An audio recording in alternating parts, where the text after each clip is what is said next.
Saudara, isu nama Menteri Budi Ari yang terseret dan disebut dalam dakwaan jaksa pada perkara judi online terus disorot publik. Yang terbaru, baik Budi Ari maupun salah satu terdakwa Zulkarnain membantah bahwa Budi Ari terlibat atau menerima jatah judi online. Bagaimana mengusut tuntas perkara judi online ini? Kita bahas bersama sejumlah narasumber yang sudah hadir melalui sambungan daring di pagi hari ini. Di antaranya ada Wakil Ketua Umum Projo, ada Pak Freddy Damanik, kemudian ada peneliti Pusat Kajian Anti Korupsi Pukat UGM, Mas Zainur Rohman, dan juga ada anggota Komisi 1 DPR RI dari fraksi PKB yang juga panja judi online, Pak Syamsur Rizal. Selamat pagi Bapak-Bapak semuanya.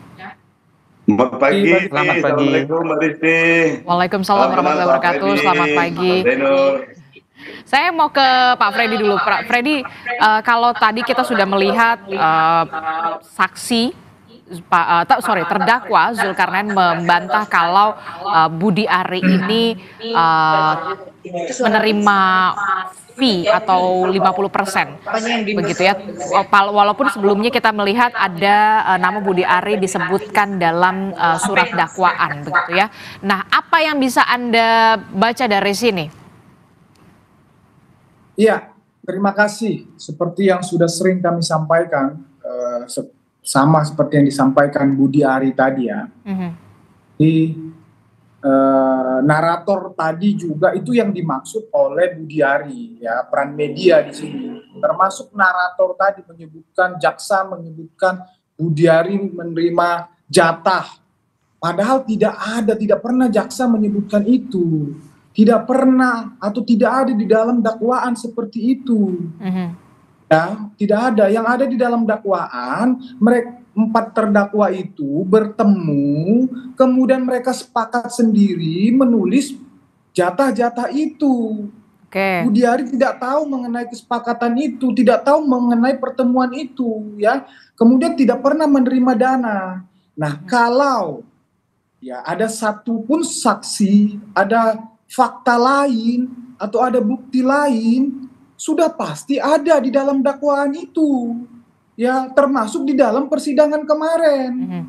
Kalau ada yang mengindikasikan itu, ya sekalian nih saya mengklarifikasi juga ya untuk Prof Mahfud ini. Saya bukan pansos ini Prof, tapi ini penting, bukan hanya bicara tentang kebenaran, tapi ini bicara tentang fakta persidangan, fakta hukum. Ya, Prof mengatakan di media berdasarkan rumor, walaupun Prof bilang rumor, tapi udah menjadi fitnah. Berdasarkan rumor, Prof bilang ya di polisi sudah tersebar bahwa ya tempatnya sudah ada, jumlahnya ada, videonya ada. Ini kan, membangun narasi yang sangat buruk ini ya. Oke, jadi Anda menilai ada yang mencoba untuk sengaja menyudutkan Ketua Umum Projo Budi Ari atau seperti apa? Atau upaya penyerangan?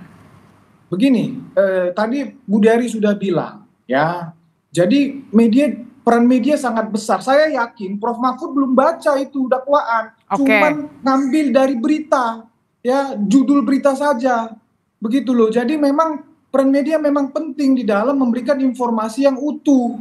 Jangan ada lagi judul-judul Budi Ari dugaan menerima dana dari judol. Jangan ada yang seperti itu. Tidak pernah ada di dakwaan seperti itu.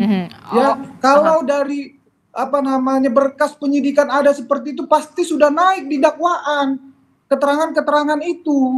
Maka dari itu kemudian sekali lagi kami jelaskan, tidak ada fakta, tidak ada saksi, tidak ada bukti yang mengarahkan ya pernyataan mereka itu yang tentang jatah itu. Jadi itu hanya omon-omon mereka saja, hanya kesepakatan mereka saja di luar sepengetahuan Budi Ari. Demikian. Oke, jadi ini Anda menilai ada dugaan persekongkolan di antara para terdakwa ini, termasuk juga soal bisa keterangan palsu. Kalau keterangan palsu itu bisa kita uji lagi, tapi ya yang mau saya katakan adalah berdasarkan dakwaan itu mereka ketemu kemudian membuat jatah-jatah porsi itu. Nah, itulah hasil pertemuan mereka. Ya hanya sampai di situ. Bisa jadi mereka si Zulkarnain ini mencatut nama menteri, ya kemudian mengambil keuntungan dari situ karena di dakwaan ada juga bahwa jatah yang 50% itu diterima sama dia, diambil sama dia. Nah kemudian ya ini kan dari hasil penangkapan, dari hasil penggeledahan misalnya, itu kan bisa dibuktikan. Itu kan angkanya semua jelas. Nah kalau misalnya barang bukti tertangkap jumlahnya misalnya sekian puluh miliar, dihitung, di total, loh benar ada duitnya sama dia, kan begitu. Nah itu kan sudah jelas di dakwaan, tetapi Budiari sama sekali tidak ada yang mengindikasikan itu, tidak ada bukti fakta sama sekali, tidak ada saksi. Demikian. Maka dari itu kemudian Budiari juga siap ketika memang nanti ada panggilan untuk memberikan kesaksian dan juga keterangan di muka persidangan kalau memang akan ada pemanggilan itu ya. Iya. Seperti kata Kapus Penkum ya, kalau memang dibutuhkan untuk keterangan itu, Budiari sangat siap. Mau seperti pakar hukum tadi mau dikonfrontir atau apapun namanya silakan, sangat siap Budiari untuk hal itu. Oke, supaya semuanya jadi terang benderang dan juga clean and clear begitu ya Pak Freddy ya. Saya ke Mas Zainur Rohman dulu. Mas Zainur Rohman, dari kacamata Anda melihatnya seperti apa dari kasus ini sendiri? Apa yang bisa dilakukan oleh majelis hakim dalam persidangan selanjutnya dalam pembuktian begitu ya? Kalaupun ini memang harus secara terang benderang, clean and clear begitu dalam pembuktian, ada atau tidaknya sebenarnya? Ya, judi online ini kan sangat merugikan rakyat ya. Menurut PPATK 1 tahun jumlah transaksinya 600 triliun. Betul. Maka ini sudah menjadi penyakit yang harus diberantas. Oleh karena itu persidangan ini harus bisa mengungkap dengan terang semua pihak yang terlibat. Baik itu sebagai para bandar judol maupun dalam konteks persidangan saat ini adalah pihak-pihak yang membackingi, yaitu para pegawai di Kominfo waktu itu dan juga kontraktornya yang kemudian mereka seharusnya melakukan pemberantasan tetapi kemudian melindungi website-website judi online yang bersedia membayar sejumlah uang. Nah, yang menjadi perdebatan ini kan ketika di dalam dakwaan itu memang disebut nama Budiari itu disebut. Yang saya ingin jelaskan pertama adalah agar masyarakat paham, dakwaan itu disusun dari mana? Dakwaan itu materi utamanya disusun dari BAP yang dilakukan oleh penyidik.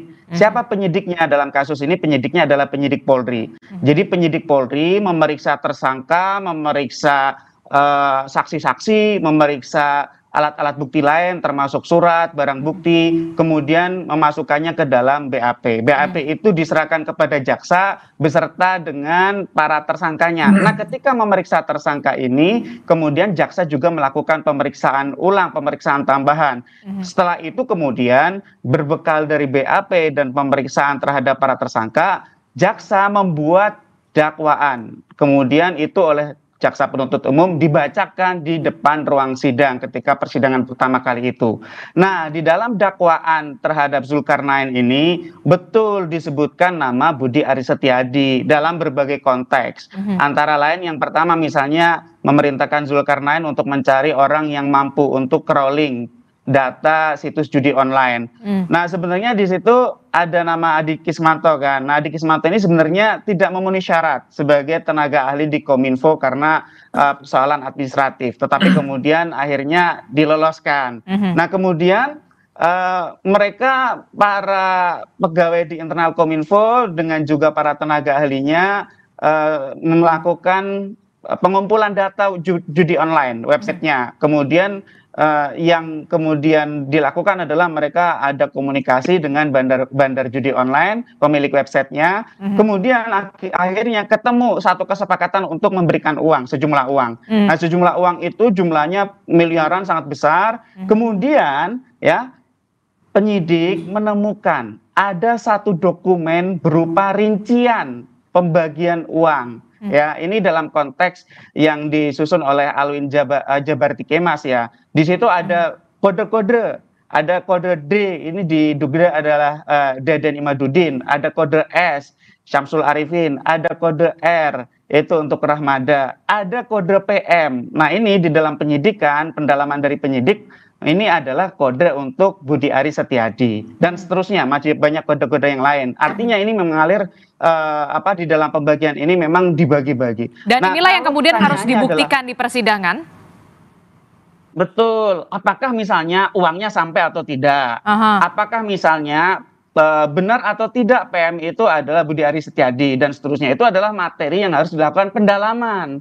Ya, ada juga misalnya orang jual nama, ada gitu ya. Misalnya, oh saya minta bagian untuk Pak Menteri, tapi misalnya dikantongi sendiri bisa. Tapi bisa juga ternyata memang misalnya diberikan beneran. Nah, oleh karena itu, apa yang harus dilakukan? Yang harus dilakukan adalah penyidik Polri tindak lanjuti. Ini masih banyak, Mbak.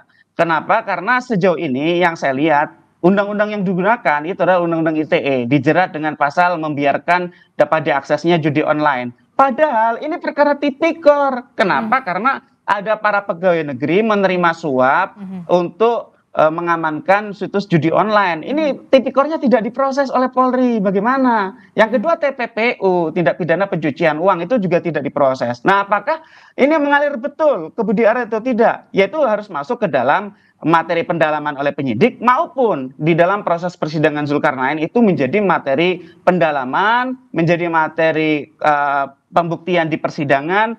Itu nanti kan di ruang sidang bisa saling di cross check. Tentu semua pihak ingin mengamankan posisinya masing-masing siapapun itu, tetapi kan ada berbagai alat bukti lain yang bisa digunakan untuk memperjelas apakah seseorang itu ikut menerima atau tidak. Prinsip dasarnya tidak boleh ada satu orang pun menikmati hasil kejahatan, sehingga siapapun yang menerima itu harus diproses secara hukum. Nanti selain di ruang sidang yang terbatas itu sebenarnya penyidik kan bisa mendalami melalui misalnya rekaman transaksi keuangan dari PPATK, kemudian juga digital forensik. Apakah misalnya seseorang itu mengiyakan pemberian untuknya, itu bisa dicek di bukti forensiknya ada atau tidak ya. Misalnya chat melalui sinyal, melalui Telegram. Kalau WA kayaknya sekarang para koruptor udah nggak pakai WA ya, mereka takut kalau transaksi pakai WA gitu. Atau misalnya menggunakan cross check terhadap para saksi yang sekarang adalah para terdakwa itu.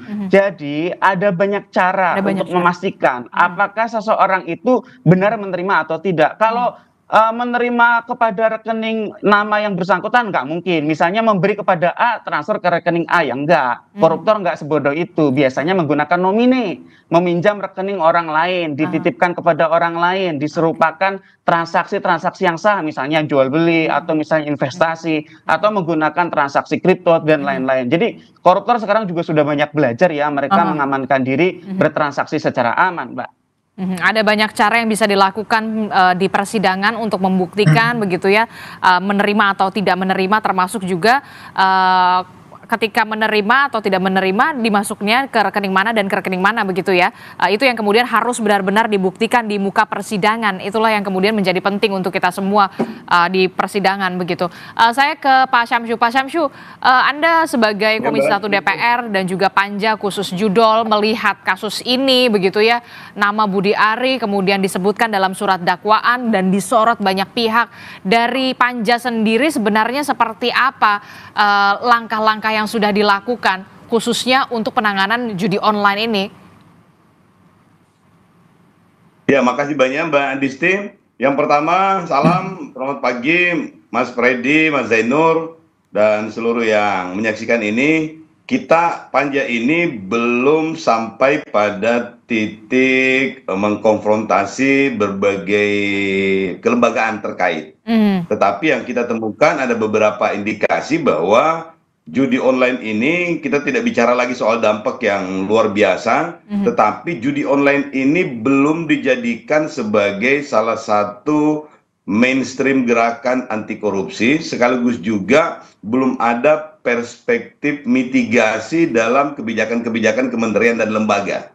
Ya. Kemudian yang terakhir yang kita temukan itu yang insya Allah akan kita jadikan bahan rapat pada pertemuan berikutnya itu adalah ada indikasi bahwa sudah mulai terjadi trial by the press terhadap seperti contoh Mas Budi Ari tadi disebutkan, sebelumnya juga dalam ulasan salah satu media menyebutkan ada salah satu ketua harian partai yang menjadi backing dari judi online ini. Yang ini kemudian belum sempat juga ada klarifikasi yang bisa menjustifikasi benar atau tidaknya. Dan ini cenderung menjadi pengadilan di luar pengadilan lah. Ini dilakukan oleh teman-teman media kalau ini tidak diusut tuntas. Oleh karena itu kita berharap dari panja ini kita sementara ingin merekomendasikan kepada beberapa kementerian kelembagaan untuk Satgas Penanganan Judi Online ini juga diperkuat oleh keputusan-keputusan kelembagaan. Bahkan sudah ada usulan untuk menetapkan judi online ini sebagai darurat bencana nasional. Sehingga ada, karena sudah ditetapkan sebagai extraordinary crime, sehingga juga ada dukungan-dukungan kebijakan yang maksimal. Bahkan kalau memungkinkan Presiden mengeluarkan perintah untuk melakukan crash program sehingga judi online ini benar-benar bisa diusut tuntas, termasuk langkah-langkah mitigasi lainnya. Ya, salah satu yang kita usulkan kemarin itu adalah bagaimana penertiban SIM card, bahkan ke eSIM itu segera dilakukan sehingga bisa mengidentifikasi beberapa akun-akun atau nomor-nomor yang selama ini spam, yang selama ini dijadikan sebagai nomine oleh pihak-pihak tertentu, sehingga ke depannya ini bisa menjadi lebih clear. Ya. Termasuk juga yang terbaru adalah ini, Pak Syamsu, terkait dengan situs judi online yang kemudian sudah menyusup ke salah satu aplikasi Peduli Lindungi yang kemudian sudah diantisipasi, sudah dilakukan mitigasi, dilakukan pemblokiran kalau tidak salah begitu ya. Nah ini yang kemudian juga sudah banyak sekali sudah disusup-susupi begitu ya. Apa yang kemudian masukan kepada pemerintah dan juga kementerian, jangan sampai kemudian judul ini sudah semakin merajalela gitu loh, dan ini sudah masuk darurat judi online menurut saya. Darurat judi online ini harus jadi darurat nasional, darurat bencana sosial. Jadi bukan hanya menggunakan situs-situs yang sudah tidak aktif, tetapi juga rekening-rekening bank yang dorman. Jadi banyak sekali modus yang mereka lakukan yang memang kelihatannya mereka sudah mempersiapkan diri dengan segala infra dan suprastruktur yang mereka miliki, yang kadang-kadang kita ketinggalan 1-2 langkah di belakang, dan ini yang kita tidak bisa antisipasi kalau kita tidak menunjuk atau memiliki satu kebijakan secara nasional yang membuat teman-teman kepolisian, kejaksaan, teman-teman aktivis, teman-teman media itu punya ruang yang lebih luas untuk menunjukkan keberpihakannya kita untuk melindungi masyarakat. Jadi perspektif yang ketiga yang ingin kita lakukan itu adalah semua langkah yang kita lakukan itu bukan hanya ansih pada penanganannya, tetapi juga perspektifnya adalah perspektif mitigasi untuk perlindungan masyarakat. Karena kalau dari data-data PPATK itu bukan hanya sekadar 600 triliun, tetapi bisa sudah tembus di angka kuadriliun, sudah lebih dari 1000 triliun. Dan itu juga menyasar bukan hanya kalangan-kalangan profesional, kalangan-kalangan yang memiliki mindset yang sudah mapan lah, tetapi juga sampai pada anak-anak. Berbagai profesi, bahkan seorang ustadz, pendeta juga ternyata terlibat, baik disengaja maupun tidak disengaja. Dan ini memang sudah menjadi ancaman yang luar biasa, Mbak. Ini sudah jadi ancaman yang luar biasa karena sudah masuk. Satu lagi, Mbak, ini. Silakan singkat. Komdigi itu sudah men-take down itu kurang lebih 5,1, katanya sekarang sudah 5,3 juta situs. Mulai dari November sampai di awal Mei kemarin. 5,3 juta situs sudah ditutup. Tapi ternyata praktek judi online itu masih luar biasa. Berarti mereka mampu bermetamorfosa di situs-situs yang lainnya, atau mereka berkamuflase di situs-situs atau di media-media yang lain. Dan itu yang mesti diantisipasi. Mati satu tumbuh 10.000 begitu ya, bukan mati satu tumbuh 1000. Itu yang kemudian harus benar-benar menjadi perhatian khusus dari pemerintah pusat begitu ya. Tidak hanya soal bagaimana siapa saja yang dalam tanda kutip begitu ya orang-orang yang membackingi, tapi juga usut tuntas sampai ke bandar judulnya, bandar besarnya begitu. Jangan sampai kemudian ada pengalihan begitulah. Apa yang bisa dilakukan oleh pemerintah pusat? Lagi, Mbak, yang terakhir, yang rekomendasi kita yang keempat itu, kalau itu kemudian ada indikasi bahwa ternyata servernya atau situs-situsnya dikembalikan dari luar negara kita, maka kita mesti melakukan langkah-langkah diplomasi kenegaraan. sehingga Kementerian Luar Negeri ini bisa menjalin hubungan dengan kementerian atau dengan pemerintah di negara-negara yang terindikasi menjadi pusat dari server itu, sehingga kedepannya kita bisa melakukan langkah-langkah yang sifatnya internasional strategi, sehingga kedepannya sekali lagi kita bisa juga menginterupsi di beberapa praktek-praktek di negara lain yang berpengaruh terhadap praktek di Indonesia. Oke, apa yang bisa dilakukan oleh pemerintah pusat untuk bisa semakin memperketat, jangan sampai kemudian langkah-langkah dari situs judi online dan juga bandar judul ini masih bebas berkeliaran begitu ya? Apa yang harus dilakukan oleh pemerintah pusat? Tapi nanti kita akan bahas usai jeda, tetaplah bersama kami di Sapa Indonesia Pagi, kami akan segera kembali.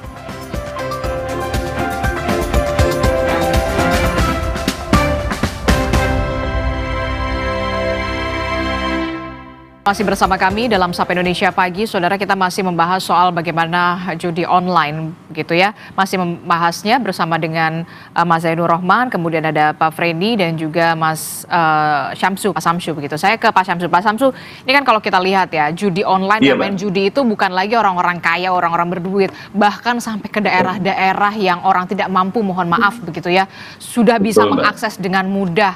Anak-anak mirisnya hampir semua lini sudah bisa mengakses. Nah, ini jadi apa ya? Sebenarnya harusnya jadi perhatian khusus dari pemerintah pusat supaya kemudian akses ke orang-orang yang memang sebenarnya tidak bisa dicegah begitu ya, seperti anak-anak, kemudian orang-orang yang memang seharusnya memang tidak bermain judi online. Inilah yang kemudian harusnya ada upaya mitigasi yang lebih serius. Nah, kalau dari Panja sendiri seperti apa? Betul. Dari kita sudah insya Allah akan merekomendasikan, dan ini akan kita rapatkan sebenarnya, bahwa memang kalau sudah dikategorikan atau ditetapkan sebagai darurat bencana nasional, kemudian juga dimasukkan dalam extraordinary crime, maka praktek judi ini tidak hanya sekadar pada penegakan hukumnya saja, tetapi juga sudah sampai pada pencegahannya. Jadi sudah ada langkah-langkah mitigasinya, dan itu diperkuat dengan berbagai regulasi yang memungkinkan kementerian dan lembaga itu bisa melakukan langkah-langkah antisipatif. PPATK punya ruang ketika terindikasi misalnya ada rekening-rekening tertentu yang tiba-tiba dulunya rekening dorman, kemudian tiba-tiba transaksinya tiap hari banyak, itu sudah terindikasi, punya kewenangan untuk misalnya menutup sementara. Demikian juga dengan lembaga-lembaga lain yang terindikasi ada tempat yang menjadi penerima antara misalnya atau rekening cangkang misalnya, itu bisa punya kesempatan untuk breakdown, kemudian suspend terlebih dahulu misalnya, dan lain-lain. Semua kelembagaan itu. Kenapa? Karena yang menjadi bahaya ini bukan hanya sekadar bencana sosialnya, tetapi ini sudah sampai pada mereduksi kepercayaan publik terhadap penyelenggara negara, penyelenggara pemerintahan. Ya, contohnya tadi Pak Menteri, kemudian juga salah satu ketua harian, itu kalau dibiarkan mungkin besok-besok ada lagi yang seperti itu. Pasti rakyat akan bertanya, berarti hampir semua dan penyelenggara kita terlibat. Karena kalau Pak Budi Ari dianggap terlibat dan itu tidak clear, maka semua orang akan menganggap bahwa Pak Menteri beserta dengan seluruh lingkungan strategisnya, termasuk organisasi masanya, ormasnya. Demikian juga dengan ketua harian tadi. Dan mungkin besok-besok ada lagi yang disebut. Ada menteri, ada polisi, ada kejaksaan, atau ada yang membekingi dan lain-lain. Jangan dibiarkan publik kemudian menganggap bahwa mereka-mereka itu sudah hampir pasti terlibat. Itu tadi saya katakan, bisa cenderung terjadi trial by repress, dan itu sangat berbahaya untuk membangun kepercayaan publik terhadap penyelenggara pemerintahan dan aktivitas-aktivitas yang lain. Oleh karena itu memang harus menjadi perhatian serius. Oleh karena itu kita sasaran utamanya adalah menetapkan masalah judi online ini sebagai extraordinary crime, kemudian juga menjadikan judi online ini sebagai darurat bencana nasional. Termasuk juga soal begini pertanyaannya, berani tidak sebenarnya pemerintah pusat begitu ya, benar-benar ambil alih, benar-benar berperan penting begitu, hands on terhadap bandar judi online ya begitu, tidak hanya sekedar orang-orang yang mengelola dan segala macam, tapi bandar judi online ya sekarang masih tersenyum lebar tampaknya. Betul Mbak, dan itu memang intelektual dadarnya, karena kalau kita menggunakan undang-undang ITE, kemudian KUHP, sampai pada intelektual dadarnya, karena penyiapan kondisi atau infrastruktur terjadinya transmisi atau penyebar luasan. Berarti semuanya yang terkait dengan aktor intelektualnya pun juga bisa mendapatkan tanda kutip ya pidana atau perlakuan negara, sehingga kita juga ingin supaya ini menjadi keseriusan bersama. Makanya solusinya adalah penetapan darurat bencana nasional atau dijadikan sebagai extraordinary crime, sehingga perangkat hukum yang lain itu juga bisa berfungsi dengan baik. Ya. Oke, Demikian, baik. Mbak Rizky. Baik, terima Ya. kasih untuk Pak Syamsu Terima kasih, Mbak. Ya. Rizal, selaku Mas, juga Panja ya. Khusus Judi Online Komisi 1 DPR RI telah bergabung bersama kami. Terima kasih untuk waktunya. Kami melanjutkan kembali bersama dengan Mas Zainur Rohman dan juga Pak Freddy begitu ya. Nah, kalau begitu penting sekali untuk mengusut secara tuntas, secara terang benderang, termasuk juga soal pembuktian di persidangan. Ketika memang Pak Budi Ari kemudian dimintai keterangannya sebagai saksi di persidangan, begitu ya Pak Freddy ya, untuk bisa benar-benar mengkelirkan juga begitu, Pak Freddy? Ya, ya. Jadi kita sepakat sekali apa yang disampaikan tadi Pak Syamsu Rizal tadi tentang hal-hal yang sangat urgent, sangat darurat untuk pemberantasan judi online ini ya. Kita sepakat, dan itulah sebetulnya yang dilakukan Budi Ari ketika dia jadi Menkominfo ya. Kalau menurut kami justru Budi Ari lah yang sampai sekarang yang sangat layak dijadikan pahlawan pemberantasan judol. Apa namanya, semua jejak digitalnya sangat banyak tentang hal itu. Bahkan kami tadi disebut ormas kami ya, Projo, itu diperintahkan seluruh Indonesia ya untuk membuat apa namanya semacam banner-banner seluruh Indonesia berantas judol atau tolak literasi digital yang dilakukan untuk pemberantasan judol. Itu dilakukan Budi Ari, termasuk dalam hal tadi yang ada misalnya disebutkan tadi Mas Zainur Rohman di dakwaan ya, kan ada dua cuma perintah presiden kepada Budi Ari. Pertama berantas judol, yang kedua benahi BTS. Nah, itulah kepentingannya ketika dia punya waktu cuma 1 tahun 3 bulan, maka dimaksimalkanlah ya resources yang ada bagaimana untuk memberantas judol itu. Itulah kenapa dia hubungannya sama Tony. Tony punya orang si AK tadi itu yang mampu ya, dia ini hacker sangat muda yang mampu untuk memblokir ya, mengumpulkan dan memblokir sekian banyak situs-situs judi online. Itu cerita awalnya. Jadi Tony ini si AK ini mempresentasikan di hadapan Budi Ari dan seluruh pejabat Kominfo ya tentang alatnya tadi itu, tentang kemampuannya dia itu untuk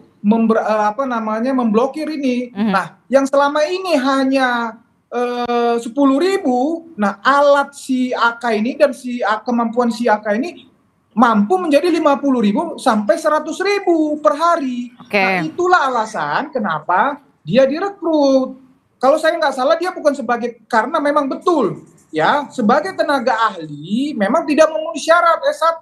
Kemudian itu jadi pertanyaan juga soalnya kemudian bisa ada di dalam Kominfo itu gitu, walaupun tidak memenuhi syarat secara administratif.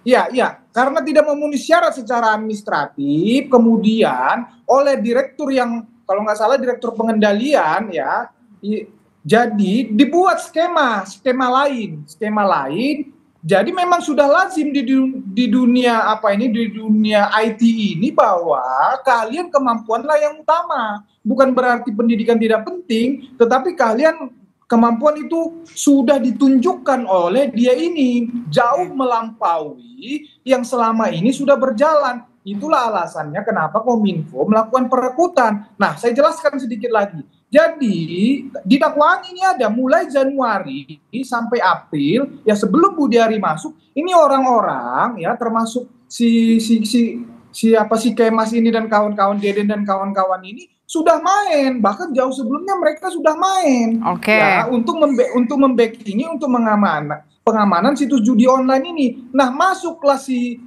AK ini yang dibawa oleh Tony ini ya, gencar melakukan pemberantasan situs judi online. Mereka terganggu ya. Nah, kemudian Deden ini sebagai ketua, ini di dakwaan ya, sebagai ketua pemberantasan ini terganggu mereka. Temuinlah si AK, tergoda si AK.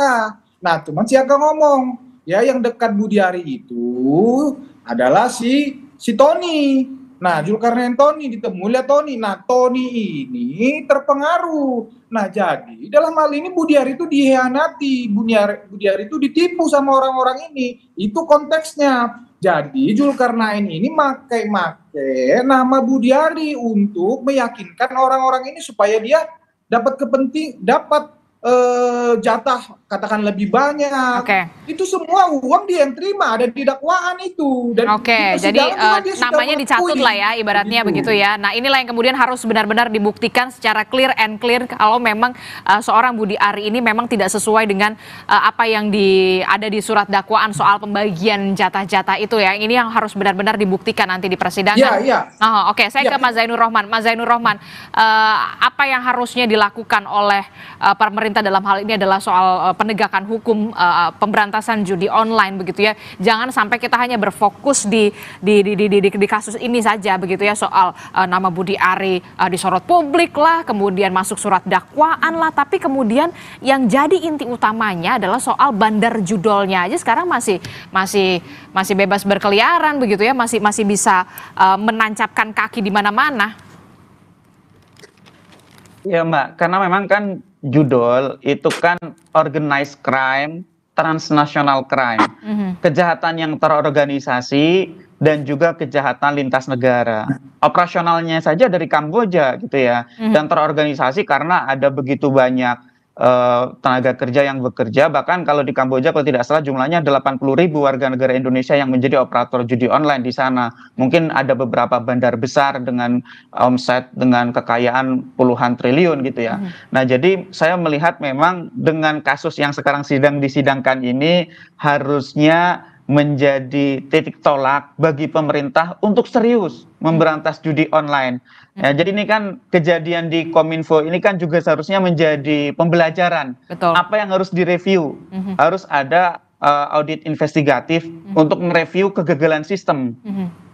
Mengapa para pejabat yang seharusnya memberantas judi online justru menjadi pelindung judi online? Yang kedua, apakah teknologi yang dimiliki oleh Indonesia itu mencukupi? Kalau saya pikir teknologi blokir, teknologi crawling itu sekarang di dunia udah sangat maju luar biasa ya. Indonesia pegang Pegasus sudah dari zaman dulu gitu ya. Apalagi sekadar untuk judi online yang sebenarnya mereka kelemahan untuk memberantas judi online itu kan kecepatan replikasi. Jadi kalau satu ditutup, dia masih ada satu lagi, mirroring satu lagi, dan seterusnya. Tetapi dari sisi teknologi itu sangat mampu. Yang menjadi masalah adalah si pengendali teknologi inilah yang kemudian pagar makan tanaman itu tadi. Sehingga seharusnya memang ini harus menjadi evaluasi bagaimana gerakan yang dilakukan oleh pemerintah untuk memberantas judi online agar tidak dapat diakses oleh masyarakat. Nah, dari sisi hukum, yang paling penting adalah bagaimana memberantas judi online ini dengan pendekatan TPPU, tindak pidana pencucian uang.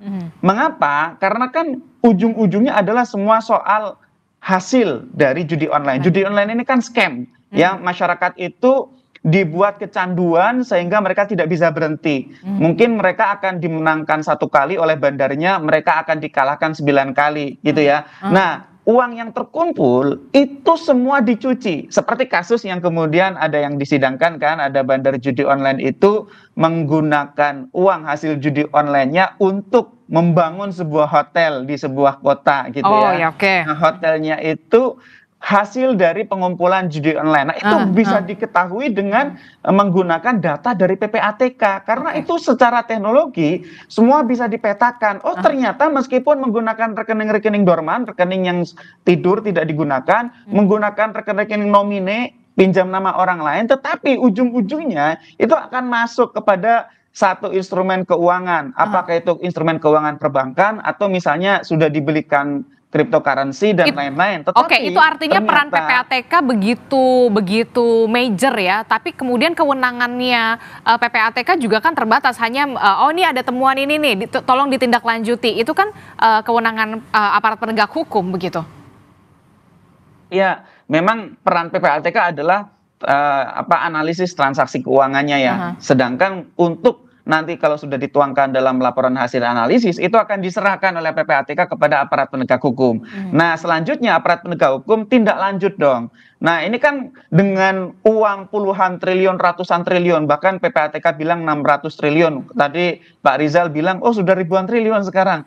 Itu kan kemungkinan uang itu mengalir ke segala penjuru, itu sangat besar. Tidak tertutup kemungkinan juga backing judi online itu ada para pejabat pemerintah, aparat penegak hukum, juga misalnya di dunia swasta, misalnya mereka-mereka yang menyediakan jasa di bidang teknologi informasi, di bidang telekomunikasi, ini uang ratusan triliun, 600 triliun, besar sekali, sehingga kemungkinan itu mengalir itu harus diantisipasi oleh negara dengan cara itu tadi, memetakan siapa saja ya bandar-bandarnya, bandar-bandar itu backingnya siapa saja. Nggak ada bandar tanpa backing, ada backingnya. Nah, itulah yang harus diberantas. Seperti yang sekarang disidangkan itu, yang tadi Zulkarnain, Apriliantoni dan kawan-kawan itu gitu kan. Nah, sekali lagi, soal apakah Budi Ari ini terlibat atau tidak, kalau soal presumption of innocence itu harus kita utamakan, betul.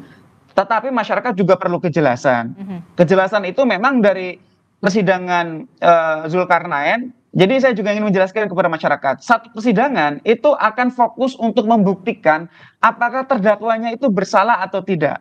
Sedangkan untuk pihak lain itu bukan merupakan fokus dari persidangan itu. Sehingga untuk menjawab apakah Budi Ari itu terlibat atau tidak, itu tidak bisa dibebankan sepenuhnya pada persidangan Zulkarnain. Zulkarnain itu persidangannya ya untuk Zulkarnain itu. Sehingga ini yang ditunggu adalah ya memang akan ada banyak informasi yang bisa di cross check di persidangan Zulkarnain, tetapi ini dikembalikan kepada penyidiknya. Penyidik kan punya pengetahuan apakah ini Zulkarnain jual nama atau memang ada aliran, dan penyidik itu dibekali dengan pelatihan, kemampuan yang mereka miliki. Mereka sudah berpengalaman puluhan tahun. Apakah seseorang itu hanya dijual namanya atau benar-benar menerima dengan yang tadi saya sebutkan itu. Akan diperiksa komunikasi digitalnya, akan diperiksa rekening-rekeningnya, akan diperiksa keterangan para saksi, akan diperiksa barang-barang bukti, akan diperiksa surat-surat gitu ya. Sehingga ya kita harus bersabar, masyarakat tidak boleh juga menuduh Pak Budi Ari tersangka aja belum, apalagi bersalah. Belum, sama sekali masih sangat jauh. Sehingga sekarang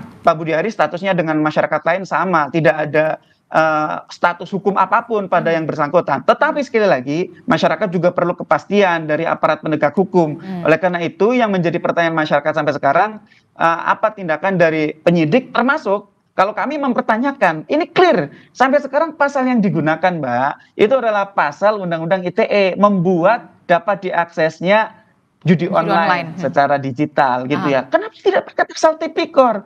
Zulkarnain itu kan mendapatkan pembayaran dari pemerintah. Itu kalau menurut Undang-Undang 3199 Junto 20 2001, Zulkarnain adalah pegawai negeri. Itu harusnya dijeratnya pakai pasal tipikor. Apalagi seperti Denden Imaduddin Soleh dan kawan-kawan, Mbak. Ini termasuk juga masuk ke penyalahgunaan wewenang ya. Termasuk juga ke penyalahgunaan kewenangan ya. Betul. Yang paling jelas suap. Oke, baik. Nanti kita akan lihat bagaimana kasus ini terus bergulir, termasuk juga soal sidang pembuktian yang sangat amat ditunggu oleh publik. Terima kasih Mas Zainur Rohman dari Pukat UGM, kemudian ada Pak Freddy juga dari Projo. Terima kasih Bapak-Bapak telah bergabung bersama kami. Selamat pagi, sehat selalu. Assalamualaikum. Waalaikumsalam, terima kasih.